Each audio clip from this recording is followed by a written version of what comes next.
ભાઈ પાલીતાણા આવવાનું થાય ને તો સંધુભાઈના ભજીયા તો સાંભળે જ તે, કારણ કે ખાલી મરચાની અંદર આ ભજીયા બને છે. ચણાનો લોટ ને મરચાની અંદર 65 વર્ષ જૂની આ શાખા છે. અને ભાઈ એકદમ સિમ્પલ ભજીયા બનાવે છે. જો આ રીતે ઝારામાંથી સતત બપોર સુધી અહીંયા ભજીયા આ રીતે પડતા જ હોય. અને જ્યારે જાવ ને ત્યારે ભાઈ આ ઝારાના પડેલા ભજીયા ખાવાની મજા જ કંઈક અલગ હોય છે. એકદમ સિમ્પલ ભજીયું આવે છે, પણ અહીંયા અડખે પડખેના ઘણા બધા ગામનું હટાણું છે.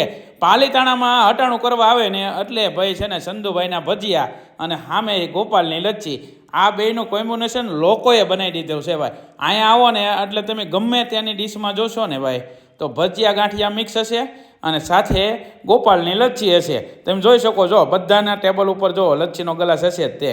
ભાઈ અહીંયા સ્પેશિયલ એક હેશટેગ થઈ ગયો છે કે ભજીયા હારે લચ્છી ફરજિયાત. અને આપણા માટે ડીશ આવી ગઈ ભાઈ. 100 ગ્રામ ડીશના 30 રૂપિયા છે અને સાથે લચ્છી 25 રૂપિયાની આવે છે.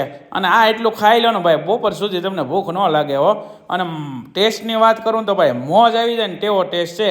અને હવે જો તમે પાલીતાણાની અંદર જતા હોય ને તો સ્પેશિયલ સંધુભાઈના ભજીયા અને ગોપાલની લચ્છી પીજો ભાઈ, મોજ પડી જશે હો.